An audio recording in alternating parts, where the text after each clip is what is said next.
Hello everyone, welcome back to the channel. आज हम start कर रहे हैं क्लास 6 साइंस का chapter number 4 sorting material into groups. इससे पहले के 3 चैप्टर्स हम कंप्लीट कर चुके हैं, उनके फ्लो चार्ट, उनकी लाइन बाय लाइन एनसीईआरटी और विद क्वेश्चंस हम सब कवर कर चुके हैं। आज हम स्टार्ट करने वाले हैं चैप्टर नंबर 4। तो चलिए स्टार्ट करते हैं। पहले हर बार की तरह हम पहले फ्लो चार्ट समझेंगे इस चैप्टर का, then we will move to the NCERT. देखिए, ऑब्जेक्ट क्या होता है ये समझेंगे कि ऑब्जेक्ट क्या है। वस्तु, अगर मेरे आसपास कोई सामान रखा है वो सब ऑब्जेक्ट है। ये मेरा लैपटॉप ऑब्जेक्ट है, ये कीपैड ऑब्जेक्ट है, ये टेबल ऑब्जेक्ट है, चेयर ऑब्जेक्ट है। यहाँ रखी हर चीज एक ऑब्जेक्ट है, ठीक है, यानी कि एक सामान है। मटेरियल क्या है? जिस सामान से, मतलब जिस मटेरियल को यूज करके वो सामान बना है, ठीक है, मतलब जिन और चीजों को यूज करके वो एक सामान तैयार हुआ है। जैसे अगर मैं चेयर की बात करूं तो चेयर प्लास्टिक की हो सकती है, चेयर वुड की हो सकती है ना। तो अगर चेयर प्लास्टिक की है तो उसका मटेरियल क्या हो गया? प्लास्टिक। अगर चेयर वुड की है तो उसका मटेरियल क्या हो गया? वुड। यानी कि ऑब्जेक्ट हो गया चेयर और उसका मटेरियल क्या है? वुड। ठीक है, अब हम जैसे एक और एग्जांपल लेते हैं पेंसिल का।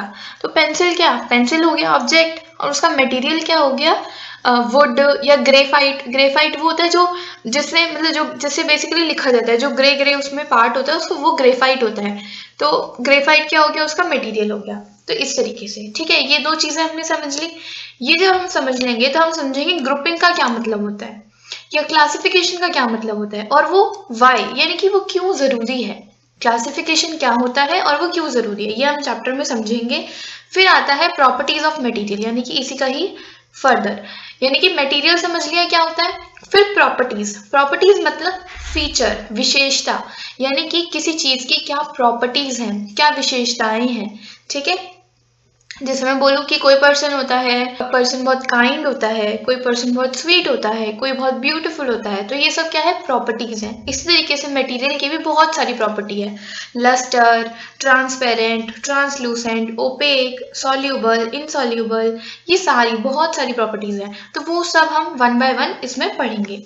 तो ये हमारे चैप्टर का बेसिक फ्लो चार्ट है। बहुत छोटा चैप्टर है, इतना कोई ज्यादा बड़ा चैप्टर नहीं है और ईजी भी है।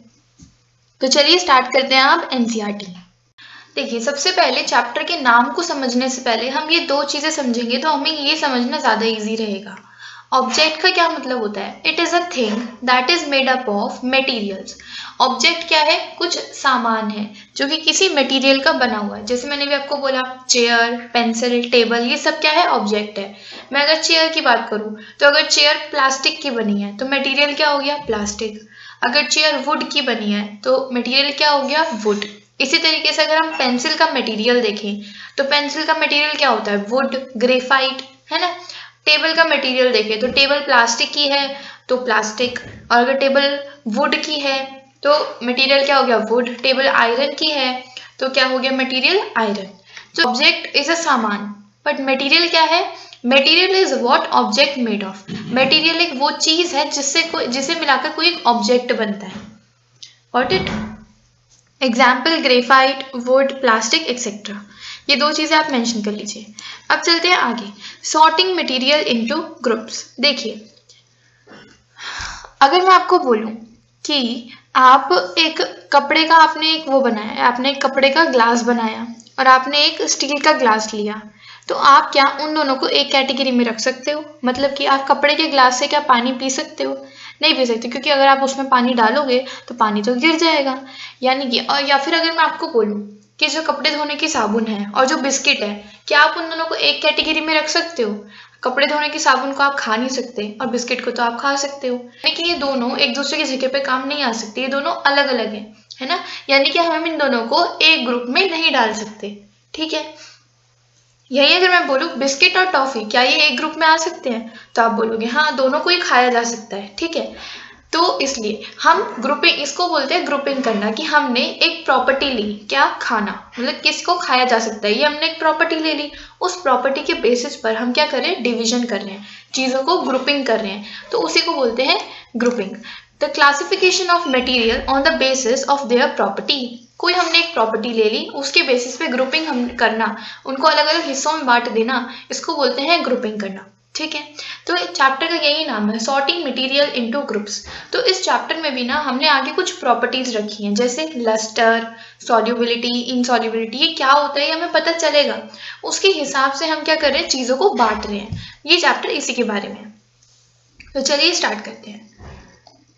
सबसे पहले वाई डू ग्रुपिंग। ग्रुपिंग तो हमने देख लिया क्या होता है, कि सामान का क्लासिफिकेशन करना उनकी प्रॉपर्टी के बेसिस पे। बट वाई डू ग्रुपिंग, हम ग्रुपिंग क्यों करते हैं? देखो, अगर हम अपनी रियल लाइफ में देखें तो कितना सारा सामान है हमारे आसपास। ये ताला, ये टेडी, ये सीडी, ये रिमोट, पाउच, टेडी बियर, हर चीज़ यहाँ पर जो रखी है, ऐसे करके हमारी दुनिया में कितना सारा सामान है। हम उस सारे सामान को एक ग्रुप में तो नहीं डाल सकते ना, हर सामान के लिए क्या करना पड़ेगा, हमें एक अलग ग्रुप बनाना पड़ेगा। ठीक है, इसलिए हम क्या करते हैं, ग्रुपिंग कर देते हैं ताकि सामान को पहचानना इजी हो जाए। जैसे मैं बोलूँ कि लकड़ी को और स्पॉन्ज को आप एक ग्रुप में डाल सकते हो क्या? लकड़ी तो कितनी हार्ड होती है और स्पॉन्ज कितना सॉफ्ट होता है। लकड़ी हमारी प्रेस करने पर नहीं दबेगी, बट स्पॉन्ज हमारे प्रेस करने पर दब जाएगा। तो हमने तो अलग अलग कैटेगरी बना ली, एक हार्ड की, एक सॉफ्ट की। जितना भी हार्ड सामान था वो सारा हार्ड वाली कैटेगरी में डाल दिया, जितना भी सॉफ्ट सामान था वो सारा सॉफ्ट वाली कैटेगरी में डाल दिया। जैसे सॉफ्ट वाली कैटेगरी में मैं क्या डाल दूंगी, जैसे फैब्रिक हो गया, कपड़ा, स्पॉन्ज हो गया, है ना, ये कॉटन हो गया, ये सारी चीजें मैं क्या डाल दूंगी, सॉफ्ट वाली में। और हार्ड वाली में क्या, वुड, आयरन, ये जो सारी चीजें होंगी ये हम डाल देंगे हार्ड वाली में। तो इसलिए हम ग्रुपिंग कर दें ताकि सामान को बांटना इजी हो जाए। हमारे आसपास इतना सारा ऑब्जेक्ट्स हैं, उनको समझना इजी हो जाए। ठीक है, तो there are so many object around us, that's why we need grouping. चलिए अब बिना टाइम वेस्ट करे प्रॉपर्टीज पे आ जाते हैं, क्योंकि बेसिकली ये जो चैप्टर है इसमें यही इंपॉर्टेंट है कि प्रॉपर्टीज कितनी है, कितनी सारी हैं, और हर प्रॉपर्टी का क्या मतलब है। ठीक है, सबसे पहले आती है अपीयरेंस। देखिए, अपीयरेंस का मतलब होता है दिखने में। अब दिखने में कोई मटेरियल कैसा है उसके बेसिस पर उसको बांट देना। जैसे कि हम देखें तो जो लकड़ी है, जो लोहा है, वो अलग अलग दिखता है। हाँ, अलग अलग ही दिखेगा ऑब्वियसली। लकड़ी को अगर हम धूप में रखेंगे या कहीं भी रखें तो वो शाइन नहीं मारेगी, है ना, उसमें हम अपनी शक्ल नहीं देख सकते एक तरीके से, अगर मैं कहूँ तो हल्की फुल्की भी। जबकि अगर मैं आयरन की कोई चीज़ बनी हुई है तो उसमें मैं हल्की सी अपनी शक्ल देख सकती हूँ। यानी कि जो वुड हुआ उसमें क्या है, उसमें शाइन नहीं है, और जो आयरन है उसमें क्या है, शाइन है। यहीं पे अगर मैं बोलूँ स्टील, जैसे हमारी किचन में कितने सारे स्टील के बर्तन होते हैं, उसमें हम अपनी शक्ल हल्की सी देख सकते हैं ना, हल्की सी क्या, हम अच्छे से उसमें अपनी शक्ल देख सकते हैं, यानी कि उसमें क्या है, शाइन है। तो मुझे लगता है आप समझ गए होंगे जो मैं कहना चाह रही हूँ, कि कुछ ऑब्जेक्ट्स होते हैं जिनमें शाइन नहीं होती, कुछ ऑब्जेक्ट्स होते हैं जिनमें शाइन होती है। तो देखिए, उसको हम क्या बोलते हैं, लस्ट्रस। पहली प्रॉपर्टी इस चैप्टर की जो आपको पता होनी चाहिए वो है lustrous, LUSTROUS, lustrous. Material that shines are called lustrous, यानी कि वो मटेरियल जो शाइन मारते हैं, जो शाइन करते हैं, उनको हम बोलते हैं लस्ट्रस। जैसे गोल्ड, सिल्वर, कॉपर।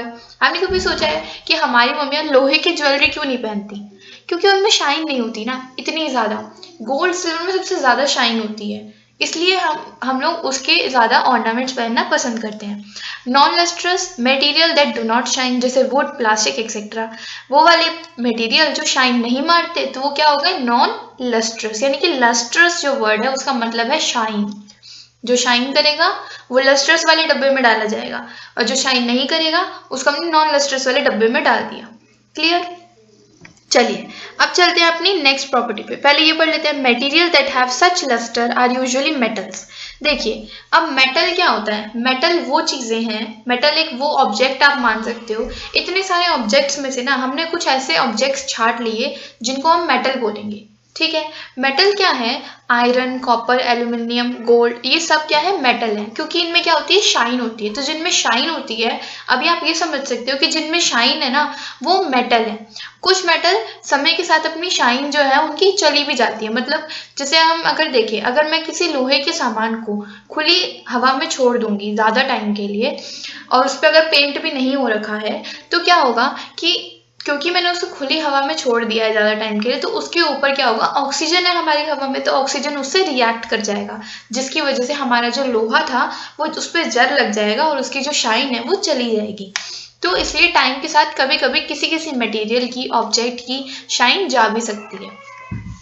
अब चलते हैं हम अपने नेक्स्ट प्रॉपर्टी पे, वो है हार्डनेस एंड सॉफ्टनेस। देखिए मैंने आप लोगों के लिए लिखा हुआ है यहाँ पे ताकि आप लोगों को डेफिनेशन बुक में से फाइंड करने में प्रॉब्लम ना हो। सब थर्ड प्रॉपर्टी हमारी है hardness. You cannot change the shape of hard material by pressing it, example would, plastic etcetera. यानी कि हार्डनेस का क्या मतलब है कि वो वाले सारे ऑब्जेक्ट्स जिनको मैं दबाकर उनकी शेप नहीं चेंज कर सकती, जैसे कोई लकड़ी का सामान है तो मैं अपने हाथों से अगर उसको दबाऊंगी तो उसकी शेप तो नहीं चेंज हो जाएगी ना। ऐसे अगर स्पॉन्ज होगा या फैब्रिक होगा उसको मैं दबाऊंगी तो उसकी शेप अकॉर्डिंगली मेरे चेंज हो जाएगी, है ना। तो इसलिए you can't change the shape of hard material, you can easily change the shape of soft material. तो जिनकी शेप चेंज की जा सकती है इजीली वो कौन से हो गए, सॉफ्ट, और जिनकी नहीं की जा सकती वो कौन से हो गए, हार्ड। एग्जाम्पल वुड मशीन, और इसके एग्जाम्पल स्पॉन्ज और फैब्रिक। अब चलते हैं इसी में ये ना दो प्रॉपर्टीज और आती है, डक्टिलिटी और मेलिएबिलिटी। ये आपकी बुक में नहीं दे रखी बट इससे क्वेश्चन आते हैं, ये इंपॉर्टेंट है। देखिए डक्टिलिटी का मतलब क्या होता है, वो वाले सारे मटेरियल्स जिनसे मैं वायर बना सकती हूँ, जिनको मैं प्रोसेस करके जिनसे वायर बनाई जा सकती है, उनको हम बोलेंगे कि वो मटेरियल डक्टाइल है। ठीक है। अब आप कभी सोचो कि हमारे घर में जो तार लगती हैं, जो वायर लगती हैं बिजली की, वो कॉपर की होती हैं, एल्युमिनियम की होती हैं, तो या फिर लकड़ी की क्यों नहीं होती? क्योंकि जो लकड़ी है उसमें डक्टिलिटी की पावर नहीं है, डक्टिलिटी की उसमें प्रॉपर्टी नहीं है, यानी कि उसको हम तार में कन्वर्ट नहीं कर सकते। यही मैं आपको बताना चाह रही हूँ कि जो गोल्ड होता है, जो कॉपर होता है, एल्युमिनियम होता है, उसको हम तार बना सकते हैं, उसको वायर में कन्वर्ट कर सकते हैं। तो उस प्रॉपर्टी को हम बोलते हैं डक्टिलिटी, यानी कि उनमें क्या है, डक्टिलिटी है। इसके एग्जाम्पल गोल्ड, कॉपर, ये सब। नेक्स्ट है हमारी मेलिएबिलिटी। डक्टिलिटी मेलिएबिलिटी भाई है। मेलिएबिलिटी का क्या मतलब होता है कि जिस मेटल को, मटेरियल को हम प्रेस करके या बीट करके यानी कि मार कर हम उसको थिन शीट्स बना सकते हैं, यानी कि पेपर टाइप उसको बना सकते हैं, शीट बना सकते हैं, उसको हम बोलेंगे कि वो मटेरियल क्या है, मेलिएबल है। ठीक है।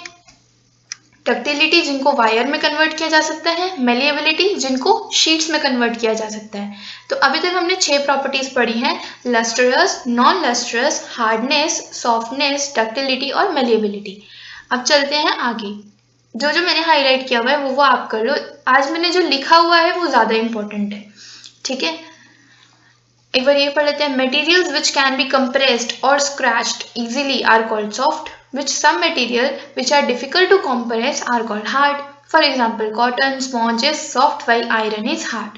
जैसे कि कुछ मटेरियल को कंप्रेस किया जा सकता है, यानी कि प्रेस किया जा सकता है, दबाया जा सकता है, वो कौन से हो गए, सॉफ्ट, और जिनको हार्ड है कंप्रेस करना, दबाना, वो कौन से हो गए, हार्ड।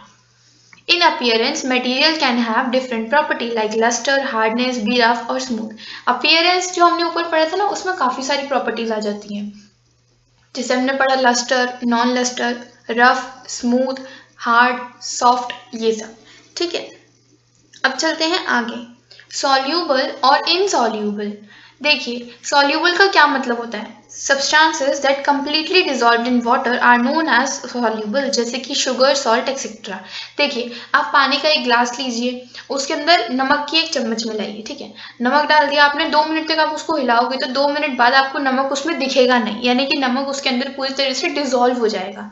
आप पानी और नमक को अलग नहीं कर पाओगे, है ना। तो यानी कि मैं क्या बोलूंगी कि जो नमक था वो सॉल्यूबल था, यानी कि वो डिजॉल्व हो गया, सॉल्यूबल था। यहीं अगर मैं बोलूं कि आप फिर से पानी का ग्लास लो और उसके अंदर मिट्टी डालो, तो आप क्या होगा कि आप 2 मिनट चाहे 4 मिनट उसको हिला लो, बट मिट्टी पानी के अंदर डिजॉल्व नहीं होगी। आप 2 मिनट बाद भी उस मिट्टी को पानी से अलग कर सकते हो छान के। तो इसलिए जो मिट्टी है वो क्या हो गई, इनसॉल्यूबल। ठीक है। तो इसलिए सॉल्यूबल की definition substances that completely dissolve in water, और इनसॉल्यूबल की substances that do not completely dissolve in water, जैसे कि सैंड, स्टोन एक्सेट्रा। पत्थर को आप पानी में मिलाओगे तो ऐसा थोड़ी ना है कि वो डिजॉल्व हो जाएगा, 2 मिनट बाद आप उसको अलग कर सकते हो। ठीक है। तो ये थी हमारी सॉल्यूबल और इनसॉल्यूबल।